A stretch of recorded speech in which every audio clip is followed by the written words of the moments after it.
അസ്സലാമു അലൈക്കും വറഹ്മത്തുള്ളാഹി വബറകാതുഹു. പ്രിയമുള്ളവർ, പരിശുദ്ധമായ വെള്ളിയാഴ്ച ദിവസമാണ്.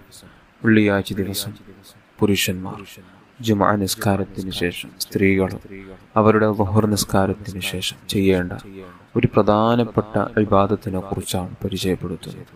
സാമ്പത്തികമായി പിന്നോക്കം നിൽക്കുന്ന ആളുകൾ, സാമ്പത്തികമായി ബുദ്ധിമുട്ട് നേരിടുന്ന ആളുകൾ ഈ ഒരു കർമ്മം മഹാന്മാർ പഠിപ്പിച്ചത് നിങ്ങൾ ചെയ്തു നോക്കിയാൽ തീർച്ചയായും നല്ല വിശ്വാസത്തോടുകൂടെ ചെയ്താൽ തീർച്ചയായും ഇതിന്റെ ഫലം നിങ്ങൾക്ക് അനുഭവിക്കാൻ കഴിയും.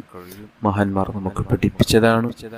കിതാബിൽ മിസ്ബാഹ് ബലാം ബഹ്ജത്തുൽ ലനാം ഫി ശർഹി നൈലുൽ മറാം എന്ന ഗ്രന്ഥത്തിൽ കാണാം, മൻ ഖറഅ ബഅദ സ്വലാത്തിൽ ജുമുഅ നിസ്കാരത്തിന് ശേഷം ഒരാൾ പാരായണം ചെയ്യുന്നു ഖുൽ ഹുവല്ലാഹു അഹദ്, ഖുൽ ഹുവല്ലാഹു അഹദ് എന്ന സൂറത്തിന് 100 മറ 100 തവണ പാരായണം ചെയ്യുന്നു. അതിനുശേഷം വസല്ല അല നബി സല്ലല്ലാഹു അലൈഹി വസല്ലം 100 മറ, മുത്തനബി സല്ലല്ലാഹു അലൈഹി വസല്ലം തങ്ങളുടെ മേൽ 100 സ്വലാത്ത് ചൊല്ലുന്നു. നിങ്ങൾക്കറിയുന്ന ഏതെങ്കിലും 100 സ്വലാത്ത്.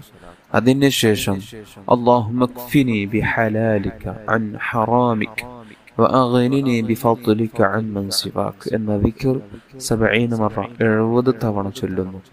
70 തവണ ഈ ദിക്ർ ചൊല്ലുന്നു. അതിനുശേഷം എങ്കിൽ ലം തമുറ ജുമുഅതാനി ഹത്താ യുഗ്നിയഹു അല്ലാഹു തആല, അല്ലാഹു സുബ്ഹാനഹു വ തആല അടുത്ത ജുമുഅ കടന്നു വരുന്നതിന് മുമ്പ്, അടുത്ത ജുമുഅ കടന്നു പോവുകയില്ല. അദ്ദേഹത്തെ അല്ലാഹു തആല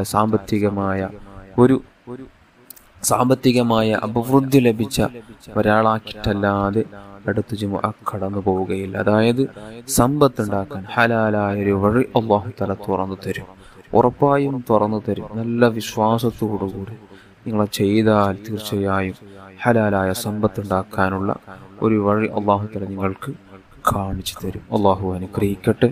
എല്ലാവരും ചൊല്ലാൻ ശ്രമിക്കുക. അല്ലാഹു നമുക്ക് ഭാഗ്യം തരട്ടെ.